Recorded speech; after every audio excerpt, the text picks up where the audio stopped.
மதுரை மாநகராட்சியில் 200 கோடி ரூபாய் ஊழல் விவகாரத்தில் திமுக மேயரின் கணவர் கைது செய்யப்பட்டிருப்பது ஒரு கண்துடைப்பு நாடகம். மதுரையில் நடைபெற்ற எழுச்சி பயணத்தின் போது அதிமுக பொதுச் செயலாளர் குற்றச்சாட்டு. ஆளுங்கட்சி திமுக ஆளுங்கட்சி சேர்ந்த மேயர், இந்த மதுரையினுடைய மேயர் ஆளுங்கட்சி சேர்ந்தவர். இதுல முறைகேடு 200 கோடி நடந்ததாக பத்திரிகை செய்தி. இந்த காவல்துறை விசாரிக்குது. காவல்துறை விசாரிச்சு மேயரை கைது செய்யல, மேயருடைய கணவரை கைது செய்யறாங்க. இதுக்கு யாரு பொறுப்பு? மேயர் தானே பொறுப்பு. மேயருடைய கணவரை கண் துடைப்புக்காக இன்றைக்கு கைது பண்ணியிருக்கிறாங்க. அவர்கள் மீது சரியான பதிவு செய்யல வழக்கு. மதுரைக்கு 1300 கோடி ரூபாயில் முல்லை பெரியாலில் இருந்து குழாய் மூலம் தூய்மை நீரை கொடுக்க நடவடிக்கை எடுத்த அரசு அதிமுக. திமுக அரசு இத்திட்டத்தை நிறைவேற்றவில்லை என்றும் அதிமுக ஆட்சி மீண்டும் அமைந்ததும் திட்டம் நிறைவேற்றப்படும் என எழுச்சி பயணத்தின் போது அதிமுக பொதுச் செயலாளர் பேச்சு. 1300 கோடி அந்த திட்டத்துக்கு ஒதுக்கீடு செய்யப்பட்டு முல்லை பெரியார் அணையிலிருந்து இரும்பு குழாயில் மூலமாக தண்ணீரை கொண்டு வந்து இன்றைக்கு மதுரை மாவட்டம், மதுரையில் இருக்கிற மாநகர மக்களுக்கு முழுமையான பாதுகாப்பான தூய்மையான நீரை கொடுப்பதற்கு நடவடிக்கை எடுத்த அரசு அதிமுக அரசாங்கம். 40 ஆண்டு காலத்துக்கு இந்த மதுரை மாநகர மக்களுக்கு தண்ணி பிரச்சனையே வராது. அதை கூட இந்த 4 ஆண்டு காலத்தில் முழுமையா நிறைவேற்றாத அரசாங்கம், கையிலாகாத அரசாங்கம் திமுக அரசாங்கம். இதெல்லாம் அதிமுக ஆட்சியில் கொண்டு வரப்பட்ட திட்டம். அதற்காக வேண்டுமென்றே திட்டப்பட்ட அரசியல் காழ்ப்புணர்ச்சியின் காரணமாக இந்த திட்டத்தை நிறைவேற்றினா அதிமுகவுக்கு நல்ல பேர் வந்துடும். அதற்காக இன்றைய தினம் கூட இப்பொழுது கூட முழுமையா அந்த திட்டம் நிறைவேறாம நிற்பதாக நான் வரும்போது சொன்னாங்க. மீண்டும் அதிமுக ஆட்சி மலர்ந்தவுடன் இந்த திட்டம் முழுவதும் நிறைவேற்றப்பட்டு உங்கள் வீடுகள் அனைத்துக்கும் தங்கு தடையில்லாம நம்முடைய தாய்மார்களுக்கு குடிநீர் வழங்கப்படும். திமுக அமைச்சர் மூர்த்தி பத்திரப்பதிவு துறையில் கொள்ளையடிப்பதாக மக்கள் பேசுவதாக அதிமுக பொதுச் செயலாளர் பேச்சு. பத்திரப்பதிவு துறையில் திமுக அமைச்சருக்கு 10% கொடுத்தால்தான் பத்திரப்பதிவு செய்யப்படுவதாக எழுச்சி பயணத்தின் போது புரட்சி தமிழர் குற்றச்சாட்டு. அங்க மேலூர்ல பேசும்போது அங்க கூட்டத்திலிருந்து பேசுறாங்க, ஐயா பேசுங்க அப்படின்னு. என்னப்பா பேசுறது? இங்க இருக்கிற மாவட்ட மந்திரி யார் உங்களுக்கு தெரியும், அவர் பத்திரப்பதிவு துறையில் இருக்காரு. ஆக கொள்ளையோ கொள்ள அடிக்கிறான்னு கீழே இருக்கிற மக்கள் பேசுறாங்க. நான் பேசுறேன், எங்களுக்கு பாயிண்ட் எடுத்து கொடுக்கிறாங்க மக்கள். இப்ப ஏற்கனவே பிராந்தி கடையில் 10 ரூபாய்னு ஒருத்தர் பேர் வாங்கியிருக்காரு, யார் உங்களுக்கு தெரியும். இப்போ இங்க இருக்கிற அமைச்சர் 10% பதிவு செஞ்சா 10%, பத்திரப்பதிவு செஞ்சா 10% அவருக்கு போய் சேர வேணும். அப்படி சேர்ந்தால்தான் அந்த பத்திரப்பதிவு நடக்கும். நடக்குது உண்மைதானே? திமுக ஆட்சியில் பத்திரப்பதிவு துறையில் 582 பேரை பணியிட மாற்றம் செய்து பெரிய தொகை வசூலித்திருக்கிறார்கள். அதிமுக ஆட்சி வந்தவுடன் இப்படிப்பட்ட ஊழல் எல்லாம் தோண்டி எடுத்து நடவடிக்கை எடுக்கப்படும் என எழுச்சி பயணத்தின் போது புரட்சி தமிழர் உறுதி. தமிழகத்தில் 582 பத்திரப்பதிவு அலுவலகம், 582 பத்திரப்பதிவு அலுவலகம். அதுல ஒரு வருஷத்துக்கு மேல பத்திரப்பதிவு அலுவலகம் இருந்ததே கிடையாது. ஒரு வருஷத்துக்கு ஒரு ஆள், அடுத்த வருஷம் இன்னொருத்தர், அதுக்கு அடுத்த வருஷம் இன்னொரு, இப்படி 582 பேர்லையும் மாத்தி மாத்தி டிரான்ஸ்பர் போட்டு அதுல ஒரு அமௌண்ட், பெரிய அமௌண்ட் வாங்கிட்டு இருக்கிறாங்க. அதிமுக ஆட்சி வரும், கீழே இருக்கிற சக்கரம் மேலே வரும். அப்பொழுது இப்படிப்பட்ட ஊழல் எல்லாம் தோண்டி எடுத்து நடவடிக்கை எடுக்கப்படும். அதிமுக எழுச்சி பயணத்திற்கு திமுக அமைச்சர் தொந்தரவு கொடுக்கிறார். அதிமுக எதற்கும் அஞ்சாது என எழுச்சி பயணத்தின் போது அதிமுக பொதுச் செயலாளர் ஆவேசம். இன்றைக்கு அதிமுக இன்றைக்கு எழுச்சி பயணம் நடத்துது. அதுல எல்லாமே நடத்த முடியாத அளவுக்கு இங்க இருக்கிற அமைச்சர் தொந்தரவு கொடுக்கிறார். எந்த வத்தல நாய் அதை சந்திக்க தில்லு திராணி தெம்பு வேணும். அதெல்லாம் இந்த முதலமைச்சருக்கு இல்ல. பொதுக்கூட்டத்துக்கும் பர்மிஷன் கொடுக்க மாட்டாங்க, ஆர்ப்பாட்டத்துக்கும் பர்மிஷன் கொடுக்க மாட்டாங்க. அப்படியே எழுச்சி பயணமானா கொடியெல்லாம் புடிக்கிட்டு போயிடுவாங்க, விளம்பர தட்டியெல்லாம் எடுத்துக்கிட்டு போயிடுவாங்க.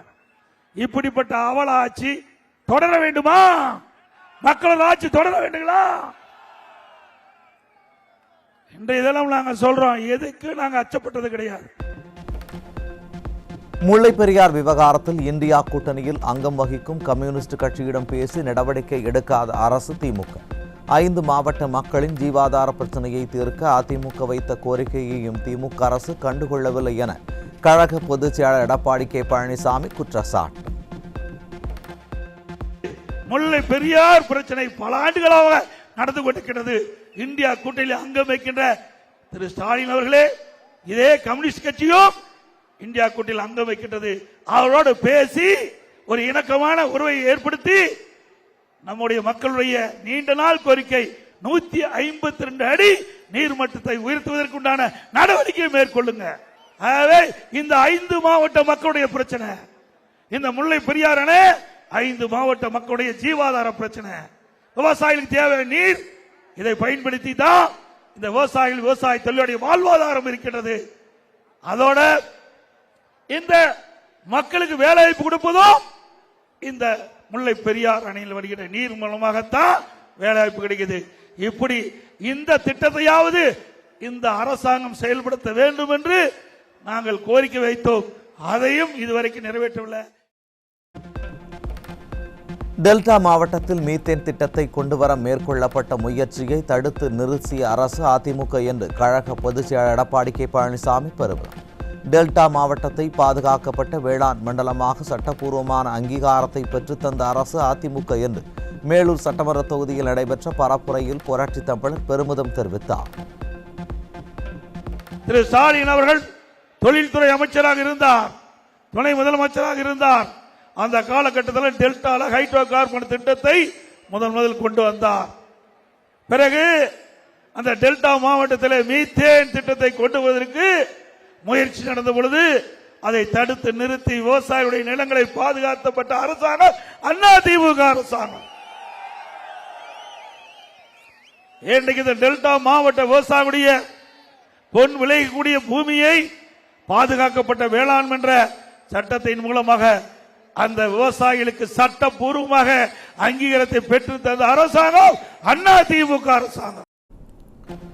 டங்ஸ்டன் சுரங்கம் அமைப்பதற்கான டெண்டர் விடப்பட்டதை விவசாயிகள் விரோத அரசு கண்டுகொள்ளாத நிலையில் சட்டமன்றத்தில் தான் தொடர்ந்து அழுத்தம் கொடுத்ததாலேயே அத்திட்டத்தை மத்திய அரசு ரத்து செய்தது. விவசாயிகளுக்கு எதிராக மத்திய மாநில அரசு ஒரு திட்டத்தை கொண்டு வந்தால் முதல் குரல் கொடுக்கும் கட்சி அதிமுக என்று கழக பொதுச் செயலாளர் எடப்பாடி கே பழனிசாமி பெருமிதம். விவசாயிகளுக்கு விரோதமாக செயல்படுகிற அரசு திராவிட முன்னேற்ற கழக அரசு. இப்படி மக்களும் பிரதான எதிர்க்கட்சியாக அனைத்து இந்திய அண்ணா திராவிட முன்னேற்ற கழகமும் தொடர்ந்து போராட்டம் நடத்திய காரணத்தினால, சட்டமன்றத்தில் அழுத்தம் கொடுத்த காரணத்தினால மத்திய அரசாங்கம் டங்ஸ்டன் சுரங்கம் அமைப்பதை ரத்து செய்தது என்பதை நேரத்திலே நான் தெரிவித்துக் கொள்கிறேன். எப்பொழுதெல்லாம் விவசாயிகளுக்கு எதிராக மத்திய அரசோ மாநில அரசோ ஒரு திட்டத்தை கொண்டு வந்தால் அது விவசாயம் பாதிக்கப்படும் என்று எண்ணினால் முதல் குரல் கொடுப்பது அனைத்து இந்திய அண்ணா திராவிட முன்னேற்ற கழக கட்சி. மக்களை காப்போம் தமிழகத்தை மீட்போம் எழுச்சி பயணத்தில் மதுரை மாவட்டம் மேலூரில் புரட்சி தமிழர் எடப்பாடி கே பழனிசாமிக்கு மல்லிகைப்பூ விவசாயிகள் மல்லிகைப்பூவை கூடையுடன் பரிசாக அளித்து உற்சாகம். மல்லிகைப்பூ வாசனை திரவியம் தொழிற்சாலை அமைக்கப்படுவதற்கு புரட்சி தமிழருக்கு நன்றி தெரிவித்த விவசாயிகள்.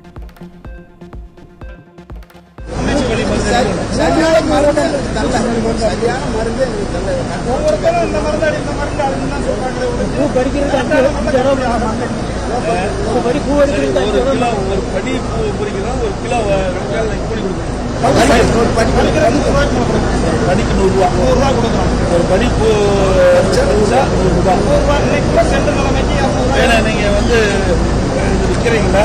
இலக்கணம் விற்கிறீங்களா? படிக்கணும்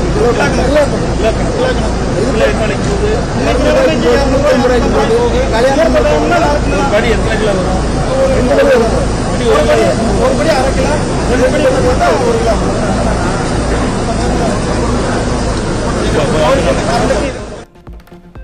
அதிமுக பொதுச் செயலாளர் வால்பாறை தொகுதியில் மேற்கொள்ள உள்ள மக்களை காப்போம் தமிழகத்தை மீட்போம் நிகழ்வுக்கான ஏற்பாடுகள் குறித்து கழக நிர்வாகிகளுக்கு ஆலோசனைகளை வழங்கினார் முன்னாள் அமைச்சரும் தலைமை நிலைய செயலாளருமான SP வேலு.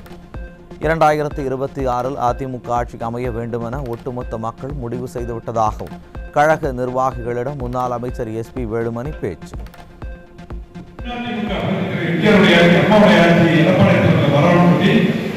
ஒட்டுமொத்த மக்கள் முடிவெட்டாங்க.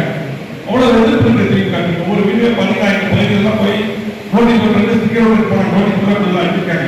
வீடு வீடு அழைப்பு போயிருக்கோம். போகும்போதே பார்த்தீங்கன்னா திமுக எங்க வீட்டில் ஒருத்தர் கூப்பிடுறாங்க. அந்த அளவுக்கு இன்னைக்கு வந்து திமுக அவ்வளவு பெரிய அதிருப்தி இருக்கு. ஆகவே அந்த சரியான முறையில் பயன்படுத்தி. கோவை மாவட்டம் ஆனைமலையில் அதிமுக பொதுச் செயலாளரின் எழுச்சி பயணம் குறித்த ஆலோசனைக் கூட்டத்தில் முன்னாள் அமைச்சர் SP வேலுமணி முன்னிலையில் அதிமுகவில் இணைந்த மாற்றுக் கட்சியினர் கழகத்தில் இணைந்தவர்களுக்கு முன்னாள் அமைச்சர் SP வேலுமணி வாழ்த்து தெரிவித்தார். கோவை மாவட்டம் பொள்ளாச்சி சட்டமன்ற தொகுதியில் அதிமுக பொதுச் செயலாளரின் மக்களை காப்போம் தமிழகத்தை மீட்போம் எழுச்சி பயணத்தை முன்னிட்டு விழிப்புணர்வு பிரச்சாரம். ஆட்டோக்களில் விளம்பர பேனர்களை ஒட்டி பிரச்சாரத்தை துவக்கி வைத்தார் முன்னாள் அமைச்சரும் கழக தலைமை நிலைய செயலாளருமான SP வேலுமணி. நாமக்கல் மாவட்டத்தில் வரும் 18, 19, 20 தேதிகளில் அதிமுக பொதுச் செயலாளர் எழுச்சி பயணம் மேற்கொள்ள உள்ளதை முன்னிட்டு மாவட்ட கழக அலுவலகத்தில் முன்னாள் அமைச்சர் தங்கமணி தலைமையில் கழக நிர்வாகிகள் ஆலோசனை. பொதுச் செயலாளரின் எழுச்சி பயணத்திற்கு மக்கள் கூட்டம் வருவதை பார்க்கும்போது 2026 அதிமுக ஆட்சி அமையும் என்பது உறுதியாகிவிட்டதாக முன்னாள் அமைச்சர் தங்கமணி பேச்சு. அவர்களுக்கு எந்த அளவுக்கு கூட்டம் வருகின்றது 26ஆம் ஆண்டு உறுதியாக பொன்மனச்செம்மல் புரட்சித் தலைவர் எம்ஜிஆர் ஆட்சி அம்மாவின் ஆட்சி ஆனால் எடப்பாடியார் தலைமையில் அமைப்போம் என்று மக்கள் முடிவெடுத்து விட்டார் என்பதை ஒவ்வொரு கூட்டமும் சாரசாரியாக வருகின்றதை பார்க்கின்ற போது இவர்களே ஆச்சரியப்பட்டார்கள். மழை நிலவரம், காய்கறி விலை நிலவரம் போல் திராவிட மாடல் ஆட்சியில் கொலை நிலவரத்தை அடுத்து இன்றைய போதைப் பொருள் விற்பனை நிலவரம். திருவள்ளூர் மாவட்டம் சோழூர்பேட்டை ரயில் நிலையத்தில் ஒரிசா மாநிலத்தில் இருந்து இளைஞர்களை சீரழிப்பதற்காக கடத்தி வரப்பட்ட 21 கிலோ கஞ்சா பறிமுதல். திறனற்ற ஸ்டாலின் ஆட்சியில் ஏவல் துறையினர் போதைப் பொருட்களின் இடமாட்டத்தை கட்டுப்படுத்த தவறியதால் வட மாநிலங்களில் இருந்து நாள்தோறும் போதைப் பொருட்கள் கடத்தப்படுவதாக மக்கள் குற்றச்சாட்டு. சேலம் மாவட்டம் அயோத்தியா பட்டணத்தில் பொதுமக்கள் அளித்த தகவலின் பேரில் பள்ளி மாணவர்களுக்கு கஞ்சா விற்று குபேந்திரன் என்பவர் பிடிபட்டார்.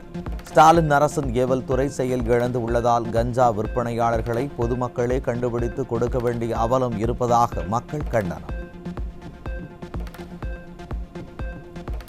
நாமக்கல் மாவட்டம் கொல்லிமலை பகுதியில் சட்டவிரோதமாக கள்ளச்சாராயம் காய்ச்சிய ஒரே குடும்பத்தைச் சேர்ந்த 3 பேர் பிடிபட்டனர். கொத்து கொத்தாக உயிர் பலி ஏற்பட்டும் கள்ளச்சாராயத்தை தடுக்க ஸ்டாலின் அரசு எந்த நடவடிக்கையும் எடுக்கவில்லை என பொதுமக்கள் வேதனை. தேனி மாவட்டம் கம்பத்தில் இருந்து கேரளாவிற்கு 2 கிலோ கஞ்சா கடத்த முயன்ற 2 பிடிபட்டனர். விடியா ஸ்டாலின் அரசின் ஏவல் துறை ஆழ்ந்த கும்பகர்ண தூக்கத்தில் உள்ளதால் தமிழ்நாடு போதைப் பொருட்களின் கேந்திரமாக மாறி உள்ளதால் கடத்தல் கும்பல் துணிந்து குற்ற செயல்களில் ஈடுபடுவதாக மக்கள் குற்றச்சாட்டு. விருதுநகர் அருகே இளைஞர்களை சீரழிக்கும் நோக்கில் காரில் 5 கிலோ கஞ்சாவை கடத்தி வந்த 3 பேர் சிக்கினர்.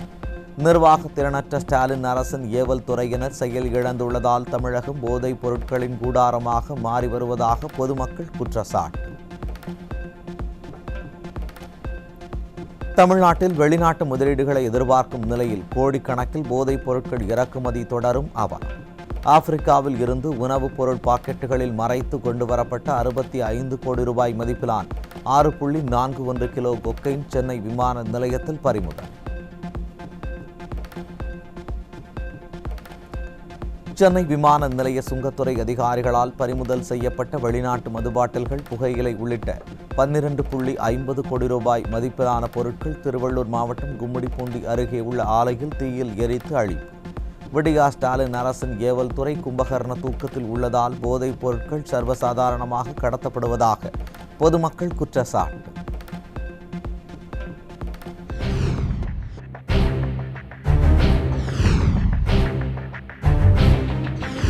மழை நிலவரம், தங்க விலை நிலவரம் போல் கொலை நிலவரம்.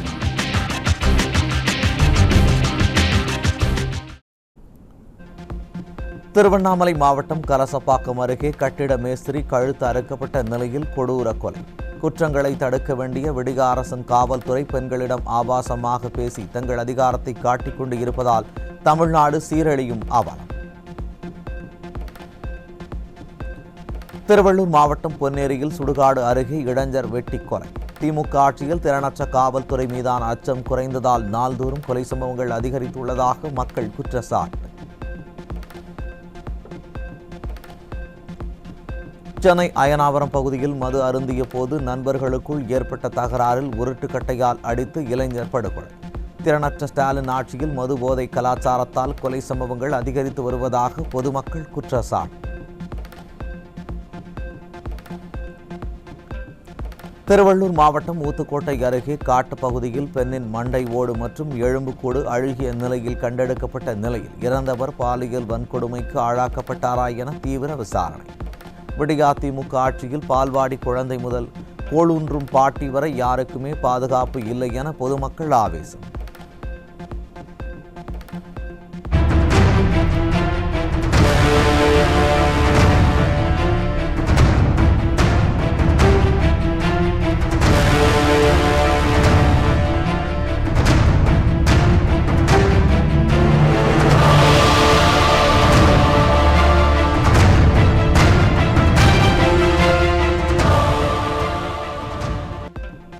ஈரோடு மாவட்டம் நாதக்கவுண்டம் பாளையம் செக்குமேட்டில் 70 வயது மூதாட்டியிடம் நள்ளிரவில் அத்துமீறிய கட்டிட தொழிலாளி சிக்கினார்.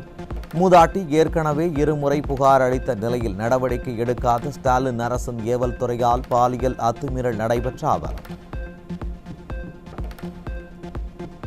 சென்னை முகப்பேரில் 20,000 பெற்றுக்கொண்டு கருவில் இருக்கும் சிசு ஆனா பெண்ணா என பரிசோதித்து கூறி வந்த தனியார் ஸ்கேன் சென்டரின் மருத்துவர் மற்றும் பெண் இடைத்தரகர் சிக்கினார்.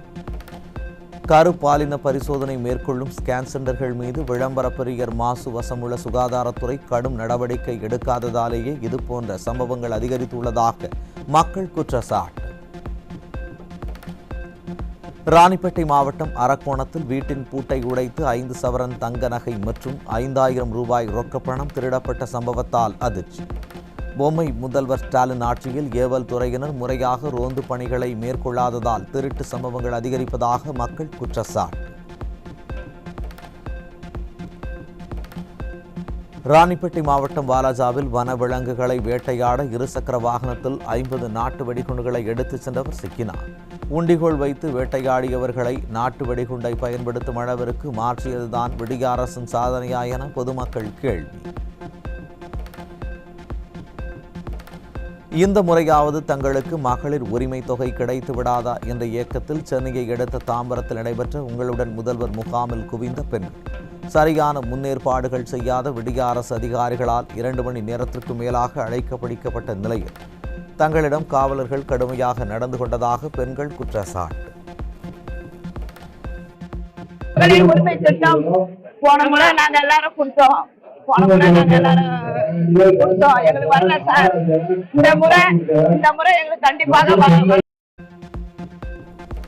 திருச்சி தென்னூர் அண்ணா நகரில் வக்ஃபு வாரியத்திற்கு சொந்தமான 100 கோடி ரூபாய் நிலத்தை நீதிமன்ற உத்தரவை மீறி திமுக அமைச்சர் KN நேரு அபகரிப்பதற்கு இஸ்லாமிய மக்கள் கடும் கண்டனர். ஆட்சி அதிகாரத்தை வைத்தும் மாநகராட்சி நிர்வாகத்தை பயன்படுத்தியும் தங்களை அராஜகமாக மிரட்டி வரும் KN நேருவை கண்டித்து இஸ்லாமிய மக்கள் முழக்கமிட்டதால் பதற்றம். இடத்த, அதாவது மீரசுல்லா தர்காவுக்கு சொந்தமான இடத்த மீரசுல்லா தர்கா நிர்வாகத்தில் ஒப்படைக்கணும். அதே போல் ஏற்கனவே அதாவது திராவிட முன்னேற்ற கழகத்துடைய ஆட்சியில் கட்டிடங்களாக ஆக்கிரமிப்பு செய்யப்பட்ட இடத்துக்கு வாடகை கொடுக்கப்படணும். இல்லை அதுக்கு நிகரான ஒரு அதுக்கு ஒரு முறையான தீர்வு இந்த இடத்துலேயே நமக்கு ஒரு கிடைக்கணுங்கிற கோரிக்கையை முன்னிட்டு நம்ம இன்றைக்கி கூடணும். ஆனால் காவல்துறை அதிகாரிகள் ஒரு 10 நாள் அவகாசம் கேட்டிருக்கிறாங்க. 10 நாள் அவகாசம் காவல்துறையும் மாநகராட்சி நிர்வாகம் கேட்டிருக்காங்க. அந்த அடிப்படையில் அவங்க கேட்டுக்கொண்டதன் அடிப்படையில் நம்ம இப்போதைக்கு நம்மளுடைய நிகழ்ச்சியை தற்காலிகமாக நம்ம ஒத்திவைக்கிறோம். செய்திகளை தொடர்ந்து பார்க்கலாம். சரி.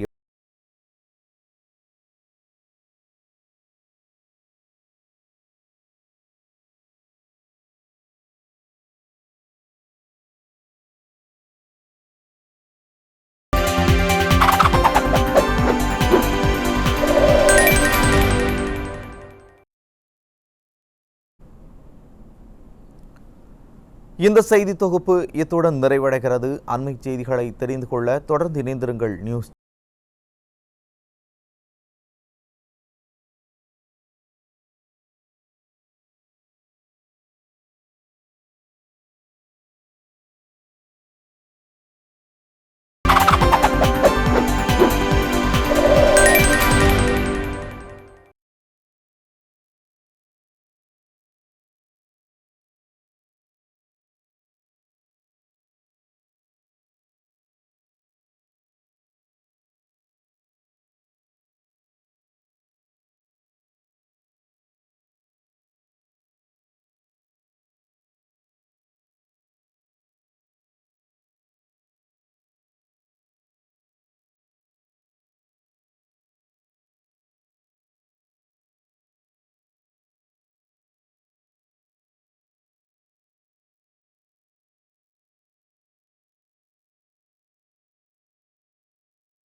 தலைப்புச் செய்திகளை தொடர்ந்து பார்க்கலாம். சென்னை சூளைமேட்டில் மழைநீர் வடிகால்வாய் மூடப்படாமல் இருந்ததால் அவ்வழியாக நடந்து சென்ற பெண் தவறி விழுந்து உயிரிழந்துள்ள சம்பவத்தால் பொதுமக்கள் அதிர்ச்சி. வீரபாண்டி நகர் 3வது தெரு உள்ளிட்ட பல்வேறு பகுதிகளில் தோண்டப்பட்ட பள்ளங்கள் மூடப்படாத நிலையில் தெருவிளக்குகளும் பழுதடைந்ததே பெண் உயிரிழப்புக்கு காரணம் என குடியிருப்பு வாசிகள் குற்றச்சாட்டு. ஆக்சுவலி நிறைய வாட்டி கம்ப்ளைண்ட் கொடுத்துருக்கோம். ஆனால் வந்து அப்படியே பயங்கர எப்படி ஒர்க் பண்ணுறாங்கன்னா ரொம்ப ஸ்லோவாக தான் ஒர்க் பண்ணுறாங்க. இந்த இடத்துல ஸ்ட்ரீட் லைட் பார்த்தீங்கன்னா எரியவே இல்லை. குப்பை பார்த்தீங்கன்னா பிரிட்ஜ் அண்ட் அவ்வளோ குப்பை இருக்குது. ஸ்ட்ரீட் லைட்டே எரியல. நாங்கள் 10 நாளாக கம்ப்ளைண்ட் கொடுத்துருங்க. லைட் இல்லை, ஒயர் வந்து கனெக்டிவிட்டி கொடுக்கணுன்னாங்க. போகிற பப்ளிக்கு வந்து விசிபிள் இல்லை, ரோடே விசிபிள் இல்லை. அது மேபி அந்த மாதிரி விழுந்துருக்கலாம் இவங்க. விழுப்புரம் மாவட்டத்தில் முதல்வர் மருந்தகங்களில் மருந்து வாங்க அதிகாரிகள் நெருக்கடி அளிப்பதாக ரேஷன் கடை ஊழியர்கள் குற்றச்சாட்டு. வழக்கமாக டீ தூள், பெருங்காயம், சேமியா, உப்பு விற்க நிர்பந்திக்கப்பட்ட நிலையில் தற்போது இது கூடுதல் சுமையாக உள்ளதாக ரேஷன் ஊழியர்கள் புலம்பல்.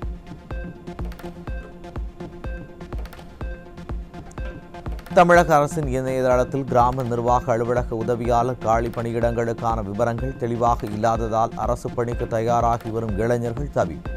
அரசின் இணையதளங்கள் விடியா ஸ்டாலின் ஆட்சியில் முறையாக பராமரிக்காததால் காலி பணியிடங்களை தெரிந்து கொள்ள முடியாமல் விண்ணப்பதாரர்கள் மனதளவில் பாதிக்கப்பட்டுள்ளதாக குற்றச்சாட்டு.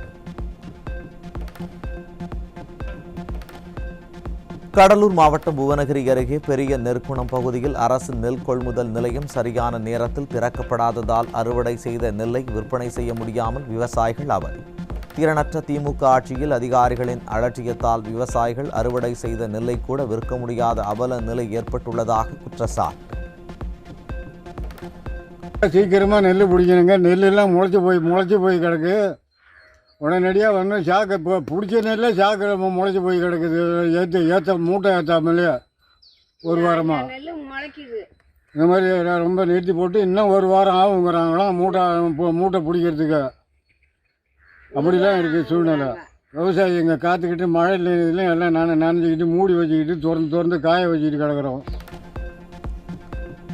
திருப்பூர் மாவட்டம் பல்லடத்தில் 20க்கும் மேற்பட்ட தெருநாய்கள் விஷம் வைத்து கொல்லப்பட்டதால் பொதுமக்கள் அதிர்ச்சி. ஸ்டாலின் அரசு தெருநாய்களின் தொல்லையை கட்டுப்படுத்த தவறியதால் பொதுமக்களை சட்டத்தை கையில் எடுத்து இத்தகைய பரிதாபகரமான செயலில் ஈடுபட்டிருக்கலாம் என விமர்சனம். திண்டுக்கல் மாவட்டம் டி புதுப்பட்டியில் பட்டியில் அடைத்து வைத்திருந்த 18 ஆடுகள் மற்றும் 10க்கும் மேற்பட்ட கோழிகளை நாய் கடித்து குதறியதால் அனைத்தும் உயிரிழந்த அவலம். 2.5 லட்சம் ரூபாய் மதிப்புள்ள ஆடுகளும் கோழிகளும் இறந்து போனதால் ஸ்டாலின் மாடல் அரசின் மாவட்ட நிர்வாகம் இழப்பீடு வழங்க வேண்டுமென பால் வியாபாரி கோரிக்கை. சென்னை தாம்பரம் அருகே மாடம்பாக்கம் அரவிந்த் நகரில் வாடகை வீட்டில் 50க்கும் மேற்பட்ட தெருநாய்களை அடைத்துவிட்டு வேறு வீட்டிற்கு மாறிய நபரால் பொதுமக்கள் கடும் பாதிப்பு. முதல்வரின் தனிப்பிரிவு காவல்துறைக்கு புகார் அனுப்பியும் வீட்டை காலி செய்ய மறுத்து நீதிமன்றத்தில் வழக்கு தொடர்ந்து கொள்ளுங்கள் என மிரட்டுவதாக வீட்டு உரிமையாளர் பரபரப்பு புகார். கம்ப்ளைண்ட் பண்ணியாச்சு, சிஎம் செல்லுக்கு கம்ப்ளைண்ட் பண்ணிட்டோம், அதே போல் கார்பரேஷன் பண்ணியாச்சு, போலீஸ் ஸ்டேஷனில் கம்ப்ளைண்ட் பண்ணி நாங்களே நேரில் கொண்டு போய் கொடுத்து எஃப்ஐஆர் போட்டிருந்தோம். இதில் எத்தனை பேர் வந்து என்கொயர் பண்ணுறாங்க, அதை அவ்வளோ விட்டுட்டு போயிடுறாங்க. இதனால என்ன பண்ணுறதுன்னு எங்களுக்கு தெரியல. காலையில் டோரை திறந்தா அப்படி ஒரு ஃபவுல் ஸ்மெல்லு, நாட்டமாக நாறு, இந்த ஏரியாவே பொல்யூஷன் ஆயிடுச்சு.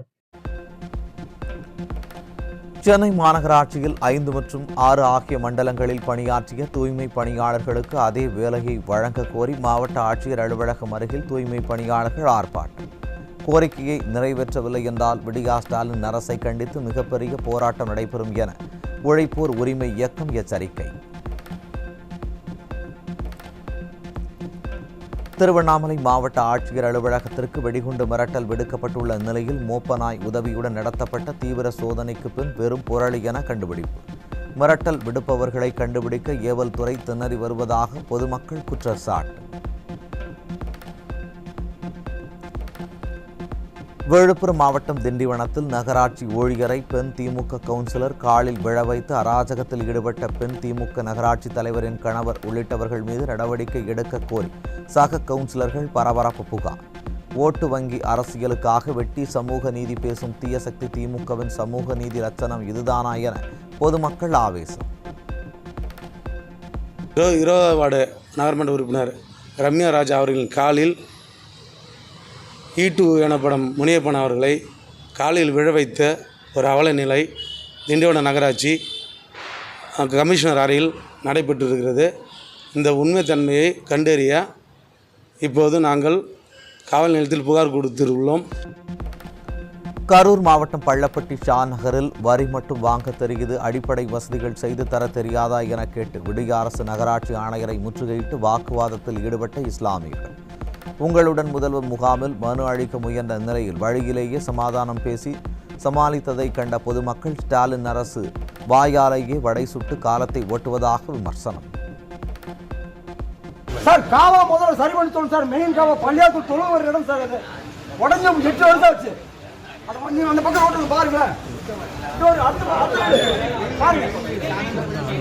காவா கட்டி 52 வருஷம் ஆச்சு சார். வரி மட்டும் 1 வருஷத்துக்கு முழுமையா கட்டுறாங்க. சிவகங்கை மாவட்டம் அண்ணா நகரில் நடைபெற்ற உங்களுடன் முதல்வர் திட்ட முகாமில் பொதுமக்களை ஒருமையில் பேசி வாக்குவாதத்தில் ஈடுபட்ட அதிகாரியால் பரபரப்பு. வெற்று விளம்பரத்திற்காக நடத்தப்படும் முகாமில் பொதுமக்களை தரக்குறைவாக நடத்துவதாக புகார்.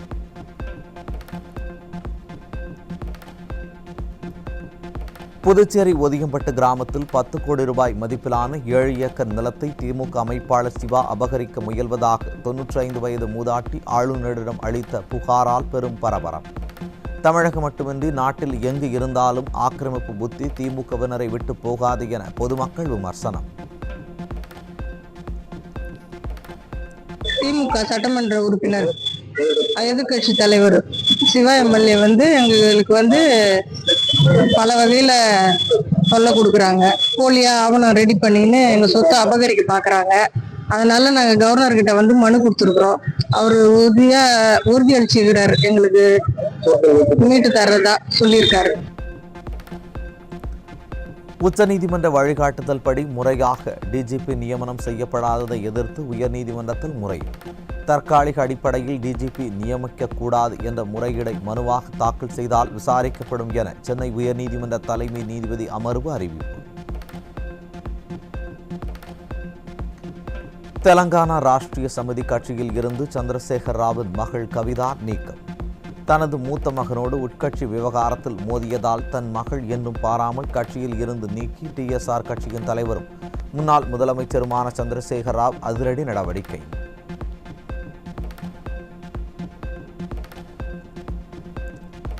இலங்கை கடற்படை சிறைப்பிடித்த தமிழக மீனவர்கள் 10 பேருக்கு தலா 1,46,00,000 ரூபாய் அபராதம். அபராத தொகையை கட்டத் தவறினால் 18 மாத கால சிறை தண்டனை விதிக்கப்படும் என்று நீதிமன்றம் எச்சரித்துள்ள நிலையில் விளம்பர ஸ்டாலின் அரசு மீனவர்களின் விவகாரத்தில் என்ன நடவடிக்கை எடுக்கப் போகிறது என்று மக்கள் கேள்வி. இந்தியாவில் இருந்து அமெரிக்காவுக்கு இறக்குமதியாகும் மருந்துகளுக்கு 200% வரி விதிக்கப்படும் என அதிபர் ட்ரம்ப் எச்சரிக்கை. இந்தியாவின் மருந்து ஏற்றுமதியில் 40% அமெரிக்கா உள்ளடக்கிய நிலையில் இந்த வரி உயர்வு இந்திய மருத்துவத்துறையை கடுமையாக பாதிக்கலாம் என்றும் மருந்து விலைகள் உயரவும் ஏற்றுமதி சரியவும் வாய்ப்புள்ளதாகவும் அதிர்ச்சி தகவல். சர்வதேச T20 கிரிக்கெட் போட்டியில் ஆப்கானிஸ்தான் வீரர் ரஷீத் கான் அதிக விக்கெட்டுகள் வீழ்த்திய வீரர் என்ற வரலாற்று சாதனையை படைத்தார். ஷார்ஜாவில் நடைபெற்ற ஐக்கிய அரபு அமீரக அணிக்கு எதிரான போட்டியில் ரஷீத் கான் 3 விக்கெட்டுகளை கைப்பற்றியதை உள்ளடக்கி இதுவரை 166 விக்கெட்டுகளை சாய்த்து புதிய வரலாற்றில் இடம் பிடித்தார்.